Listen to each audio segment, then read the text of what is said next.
रहा सवाल अभी शिक्षकों को या बच्चों को स्कूलों को खोलने का नहीं खोलने का, अब भी हमारा जो शिक्षा का कैलेंडर है उसके हिसाब से 24 जून को टीचर्स को आना है और 1 जुलाई को बच्चों को आना है। तो जो परिस्थितियां निर्मित हो रही हैं उससे ये लग रहा है कि ये जो कोरोना है हमारे साथ ही चलेगा, तो हमारे बच्चों के भविष्य को भी हमको ध्यान रखना पड़ेगा।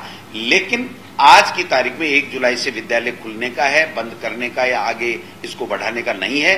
फिर भी हम केंद्र की सरकार, मानव संसाधन मंत्रालय, हमारी राज्य सरकार और हमारे माननीय मुख्यमंत्री जी, इन सबके आदेशों की पालना के लिए तत्पर हैं। अगर कोई विपरीत आदेश हमारा नहीं आता है तो हम 1 जुलाई को हमारे विद्यालयों को खोलेंगे, सोशल डिस्टेंसिंग का ध्यान में रखेंगे, सैनिटाइजर का ध्यान में रखेंगे और अभिभावकों में एक विश्वास जगाने का काम राज्य सरकार करेगी। तो ऐसे हालात में हम अभी से एक बना ले माहौल कि साहब हम तो नहीं खोलेंगे, हमारे बच्चों के संक्रमण हो जाएगा, वो भी ठीक नहीं है। और हम ये कह दें नहीं, हम तो चाहे संक्रमण बढ़े कि नहीं बढ़े हम तो खोलेंगे, ये बात भी गलत है। ये सब परिस्थितियों पे ऊपर निर्भर करेगा और केंद्र सरकार और राज्य सरकार के निर्देश और आदेशों पे निर्भर करेगा। आपने परीक्षा का कैलेंडर जारी कर दिया है, तो उसको लेकर कैसे होगा, क्या होगा, संक्रमण न फैले, बच्चे सुरक्षित रहें? इसके लिए हमारे माध्यमिक शिक्षा बोर्ड को पूरे अधिकार हैं, वो एक्सरसाइज कर रहा है। जहां जहां केंद्रों को और ज्यादा बढ़ाने की परीक्षा केंद्रों की जरूरत है वो परीक्षा केंद्र भी बढ़ाएगा।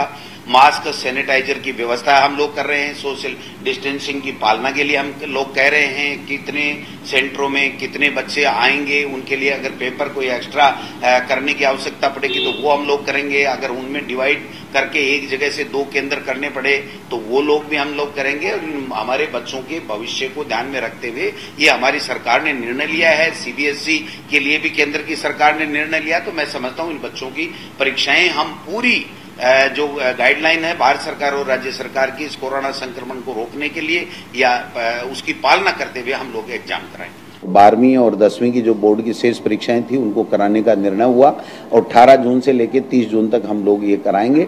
जहां बच्चे जिस कक्षा में ज्यादा हैं, जिस पेपर को ज्यादा देने जा रहे हैं, उनके लिए और सेंटर बनाने की आवश्यकता होगी, हम और कर रहे हैं। पेपर दूसरे बनाने की बात आएगी तो हम पेपर दूसरे छपवा रहे हैं। सैनिटाइजर, मास्क वगैरह की जहां व्यवस्था होगी वहां व्यवस्था करने की बात कर रहे हैं। सोशल डिस्टेंसिंग की पालना करेंगे, बाकायदा स्वच्छता का ध्यान रखेंगे। इन सब चीजों का ध्यान रखते हुए, बच्चे के भविष्य को ध्यान में रखते हुए बोर्ड की परीक्षाएं कराएंगे। रीट से जुड़ी तमाम खबरों के लिए शिक्षा रोजगार समाचार चैनल को सब्सक्राइब कर लीजिए। दोस्तों, सबसे पहले रीट से जुड़ी जो भी खबरें हैं आपको सटीक और वास्तविक जानकारी इसी चैनल पर दी जाएंगी। तो आप इस चैनल शिक्षा रोजगार समाचार को सब्सक्राइब करिए। हमारे व्हाट्सएप ग्रुप में भी आप जुड़ सकते हैं, उसके लिए दिए गए नंबर 9672721756 पर आप संपर्क कर लीजिए और चैनल को सब्सक्राइब करना ना भूलिए और दोस्तों के साथ जरूर शेयर कीजिए इसे। ठीक है दोस्तों, धन्यवाद।